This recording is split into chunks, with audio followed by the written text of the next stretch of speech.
Hey everyone, this is my 1999 Dodge Neon. I have a tie rod in, it's about ready to fall off. Very dangerous. I'm going to show you how to replace it. Yeah, that's right. I've got a pretty bad tie rod in, especially on the passenger side. And if I can walk up here and take my foot and hit the wheel, you can actually hear that. So there's something loose in there. I know obviously it's a tie rod in, so we're going to replace that here. Here is a quick look at the tie rod ends that came today, and there's a nice look at it. Get a nice boot, and also you get a nice grease fitting here, which is nice because a lot of factory tie rod ends they put on cars nowadays and vehicles, when you buy them brand new, don't even have these fittings. This is why they don't last. And of course you get a new nut, and you get a locking nut that goes on the rod that kind of holds that tie rod in. You tighten that down, and it keeps it tight.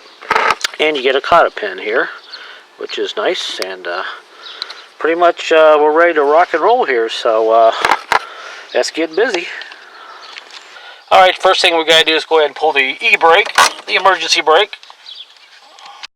And go ahead and chalk the back wheels so the vehicle doesn't run over you.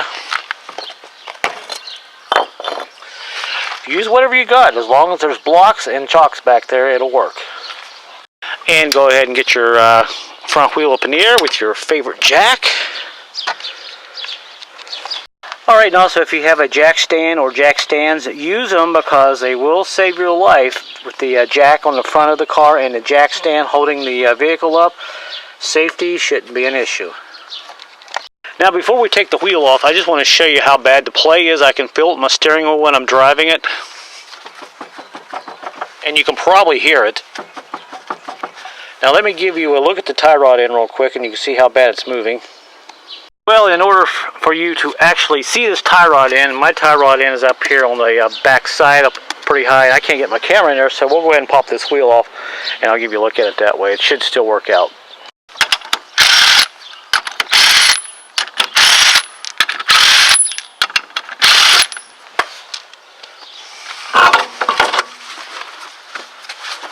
And now you can see the tie rod end, which is right there, and trust me, so that sucker is loose. So now I'll zoom in on it, and now I'll rock the hub and watch this. It's pretty bad. You can see it moving there. I'll zoom in just a little bit more, and if you can give you a good look at it here. See that whole thing moving?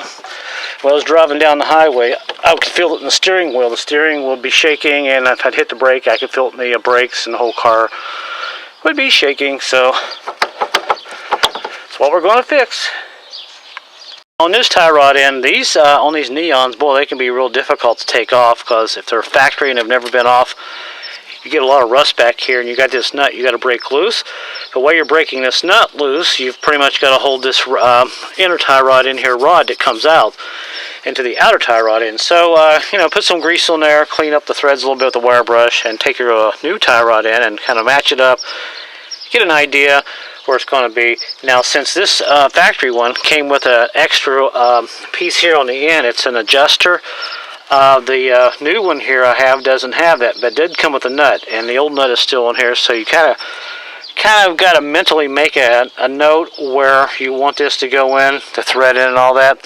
But eventually you will probably have to do an alignment on your vehicle, but we can probably get this lined up pretty close where it'll be okay for now. So what I'm going to have to do now is go ahead and get my pipe wrench and start figuring out a way how to break this loose and all that. There's not a lot of room in here, but it can be done. And if you got your vehicle up high enough, you can actually probably get up under here and put a pipe wrench or a big wrench and start putting some force on these nuts and breaking them loose. So let me see what I can get done here. Alright, well for now I got a pipe wrench on there. I'm going to see if I can break that loose. And these nuts are actually 7/8, so we'll try the pipe wrench first since it's longer and I can get more leverage on it. Alright. Did I break it loose? I don't know about this one. Oh wow. Alright. That's good. I didn't think I was going to get it there. So we'll go ahead and loosen this nut up. Now you got to kind of pay attention to where the threads are, how they go. Sometimes if you want these nuts to go back in and loosen up, you got to turn them counterclockwise. And that is certainly the case with this one. Actually, you know what, I lied. You got to turn it clockwise. Okay, there we go. But that little bit of grease and oil I put on there, it makes the threads a lot better. and makes the nut easier to turn. So we'll just back this off a little bit. So we're off to a pretty good start there. Alright, also this rod here, you can get a 13 wrench on it right here. You can actually turn this. This is how you adjust that tie rod in once you put a new one on. And you can see I can move this here with that. Makes it kind of nice. So we'll put that off to the side. We're going to take this nut off. This is a 18 millimeter. Get this nut off. Usually they come off fairly easy. And sometimes if your vehicle has shook a lot, it'll loosen this tie rod end nut up. Not the tie rod end, but the tie rod end stud that goes up in here. And when you loosen this bolt up, this whole thing will turn. This nut will turn, and you can't get it off, and you have to cut it off. So, and I did go ahead and put a little grease on the bottom of that right here just to help me out a little bit.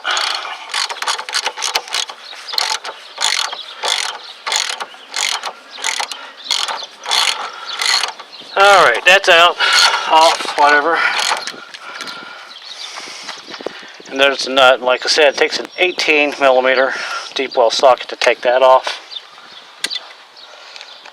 And before we take it off, you can see how bad it is. I can move it with my hand and the whole unit moves.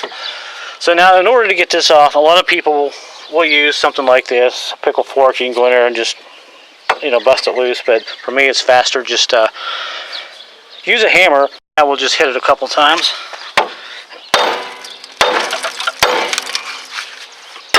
And that usually just takes it right off. Now, if you don't have a big hammer, you can use a small hammer. It may take you a little longer, but it should work. And here's the tie rod end. You can see it's just nothing left of it. Alright, now as you can see, the neon tie rod end is pretty much off. Now, you see this little crease right here? Let me zoom in just a little bit for you. This sometimes gets a little difficult. You have this second nut right here. We have to back this off in order to let this flare out so it'll turn on this rod. So now what we got to do, which I find is probably easier, is to go ahead and stick this tie rod in back in this here. Now we could have just broke that loose before we took this nut off, but I wanted to make sure I could get this nut off, because sometimes, like I said, this whole shaft will spin inside of here and you can't get this nut off because it's turning around. So now what I'll do is take my pipe wrench, and you probably will have to have a pipe wrench to do this, and go ahead and get a pipe wrench or something on there and break that loose. So I'm going to have to now lay on the bottom. Some of these tie rod ends are really hard to get off. They're rusty, and it takes a little muscle, so this is what I'm here for today. Before you go ahead and try to take it off, take a hammer and just kind of hit that a little bit. It might free up some to help you break it loose. Alright, we'll try that. Alright, now I got my pipe wrench on there. I'm going to zoom in here and we'll see how successful I will be, is what I'm trying to say. Alright, and this is why we got the tie rod end back in here, just to help us with the leverage. And you will have to have a pipe wrench probably to do this, but pipe wrenches are cheap, right? Alright, here we go. What's in there? I'm going to give it a nice hard jerk here. There we go. Oh, that hurt. Oh, that hurt. Oh, hit my hand. Oh. Alright, we got it loose. And it looks like the threads, there's not much left anyway. Okay, so we got that loose, and you can see that nut. It's actually a big washer, and what it does, it pushes on this and it squishes that together.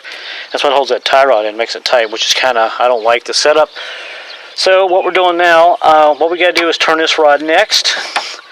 While this is still in there, we want this rod to loosen out of this tie rod end so we can get the tie rod end out. Now, since I don't have two pipe wrenches, since I only have one pipe wrench, I'm going to stick the pipe wrench back up here where you see the little 13 wrench.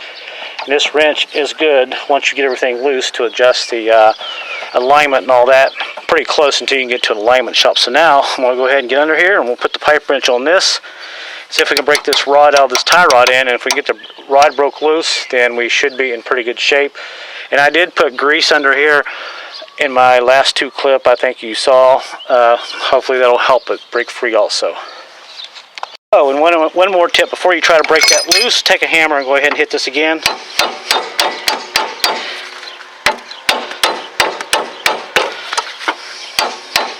That may break some of the rust and actually break this rod loose out of the inside of this tie rod end. Now let's see if we can break it loose. Alright, here goes. I'm going to lay underneath. I'm going to try to keep my fat face out of the shot. And if we get this broke loose, then we will be in very good shape. So here goes. Alright. Boy, this is a tight one. Oh, there we go. Okay, I think you can see it turn now. If I had a smaller pipe wrench, it would be wonderful, but this is the smallest one I got. I broke the other two. Alright, so we're doing good. Alright.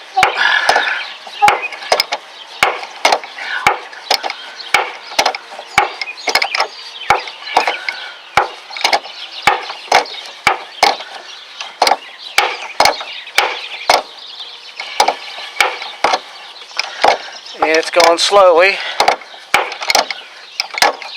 I'll tell you what, let me take my small wrench. This little 13 I was telling you about. We can stick this on here and turn this like this. This is what this is for. And now we'll go ahead and just take it off. So we'll just take this nut back off on the bottom real quick. Grab my hammer.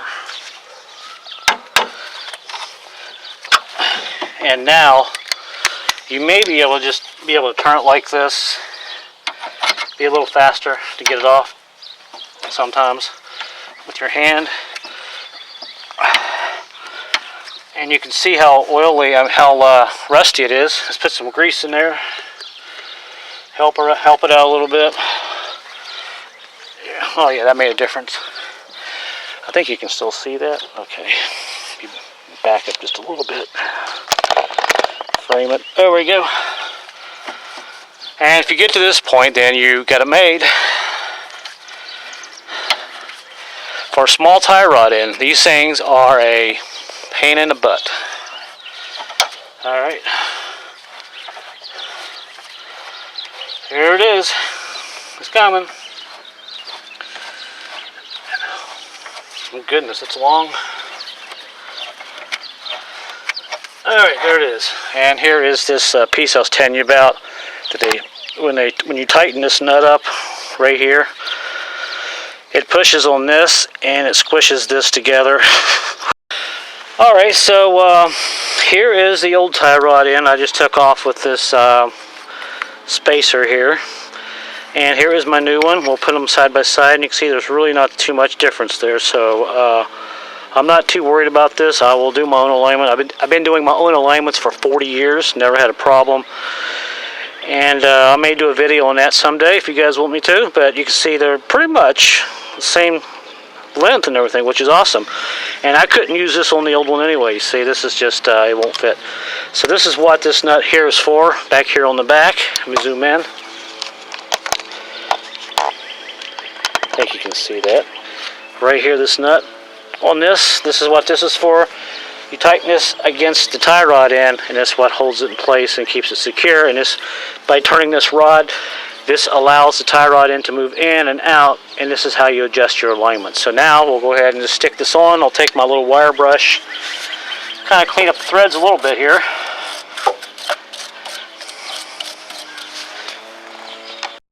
Alright, we'll go ahead and start with this one, and I've already greased this, so I'm in good shape with this. So we'll go ahead and tighten this down. And just tighten it down to just about where the nut was, or if you want to make a mark back here before you take your old tie rod end off to give you some idea, it'll work out just great. You never have the car in perfect alignment when you take an old tie rod end off and put a new one on, because it doesn't work that way, because some are a little bit longer and different than others. So we'll go ahead and get this on here. Alright, now I've got the tie rod in and the rod screwed in pretty far. When you get it in so far, go ahead and put your nut on the bottom of this, just give you some leverage here. And then take your 13 millimeter wrench and go up here and just continue tightening and draw it in.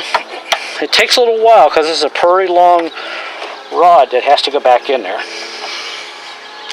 Alright, the tie rod end is about 3/4 of the way, the rod I should say, is 3/4 of the way screwed back into the tie rod end. I always like to take a cloth and put it around the wrench, because if you have greasy hands, it's easy for your hands to slip off. And we'll just keep tightening up here. This takes just a little time. So I'll go ahead and adjust this nut, tighten it down. And usually just turn it with your hand once you get enough grease on it, which is nice.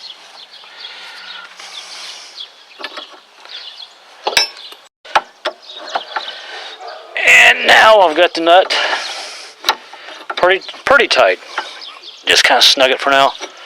And now I'll go ahead and put the tighten this 18mm nut on the bottom. Alright, we'll go ahead and tighten this nut down. And this is actually a 19 on this nut.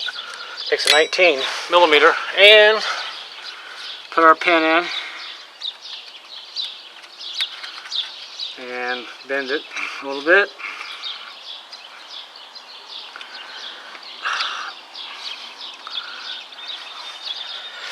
And my friend, you are done. So there you go. Hopefully I helped you guys out, but that's how I put my tie rod ends on this Neon. And like I said, they're a little involved, only because the old tie rod ends have this weird design. And like I said, this weird design here with this end cap. So when you put your new tie rod end on, when your threads get into the tie rod end pretty far, they get really hard to turn. But this is the old one, and we are pretty much done. So yay! So that's it, guys. So thanks for watching, and hopefully I helped somebody out. And if I did, say hello and give me a thumbs up and subscribe and all that stuff.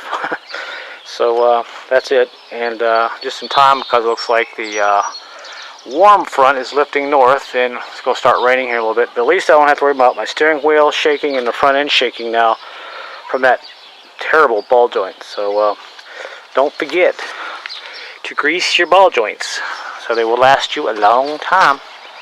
Until my next project, guys, I'll see you all later.